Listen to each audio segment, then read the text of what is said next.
Hi, it's Coach LeBlanc. Welcome back to China. The virus is back. Today I'll just give you a quick update on the virus in China. The virus has come back. It's come back. It's everywhere. It's in about 4, 5 maybe provinces now. Where we thought it was gone, it's back again. But we're all happy, we're safe at the moment. Timing's not good. It's right on Chinese New Year. We're just running into the worst time for the virus to be here. Just before 120 million people are about to run all over China, going home to visit their family. Also going for tours all over the tourist destinations in China. Timing's not good. But it looks like the government's making a few calls to try to minimize this.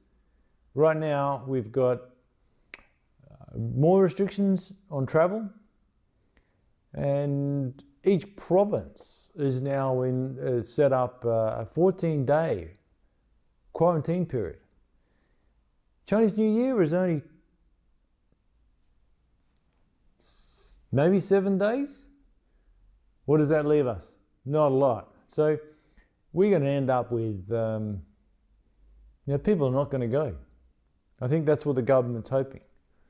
Because the last thing they need is for people to start traveling on a big volume basis, overloading trains and highways and buses and planes.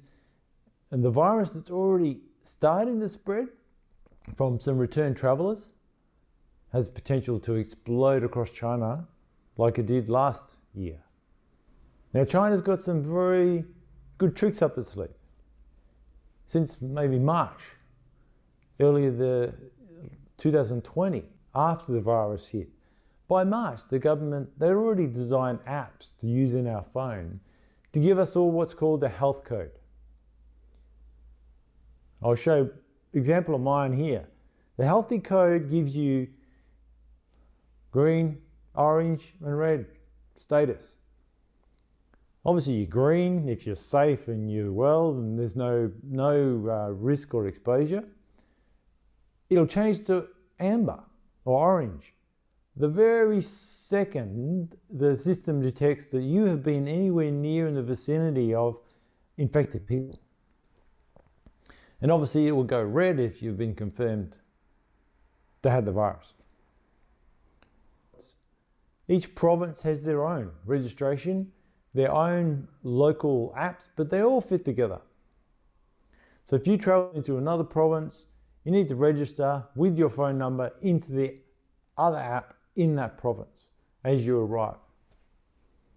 We use this healthy code to present to bus drivers, local public buses. And my staff get to work every day. They have to present every day they get on the bus. We have to present it, we go into the bank. If we're going to go into any government facility, a lot of coffee shops, you go to Starbucks. They're relaxed a little bit, but now they're coming back with this requirement where you used to present your code and they can see you're safe, you're green. But what happens with this app, it's quite dynamic. It's quite amazing, helps with the traceability in China. I think it's one of the tools that's helped Chinese track and trace and eliminate and isolate people very, very quickly.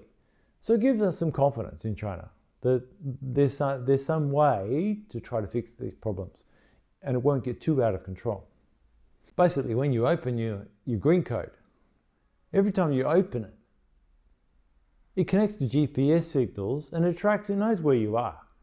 It checks you in without you having to actually be scanned or scan anything. It knows where you are and has some assumptions you're in the vicinity, whether you're on that, checking in on that plane and that aircraft, you went to that bank at that time, you went into Starbucks at that time.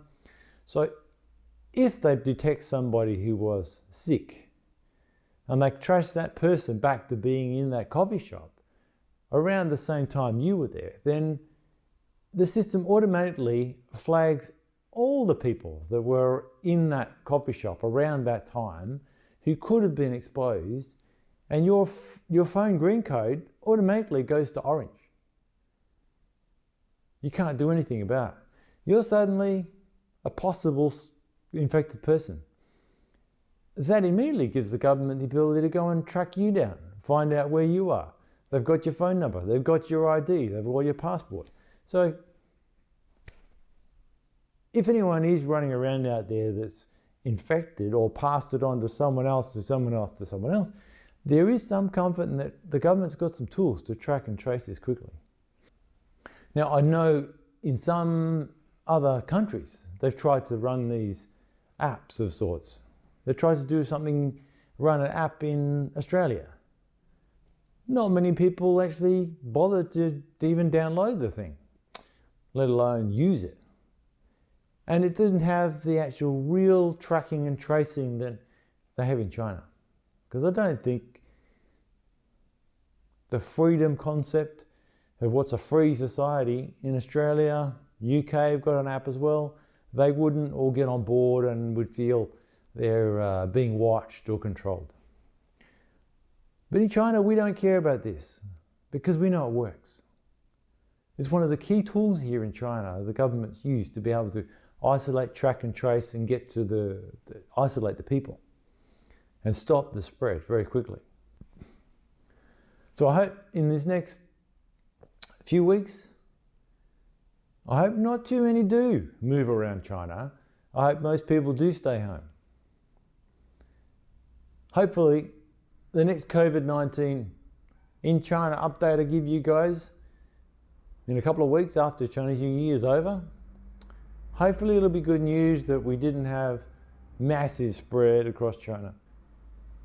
I hope you guys in your countries are doing better. Stay safe. I'll catch you in the next one.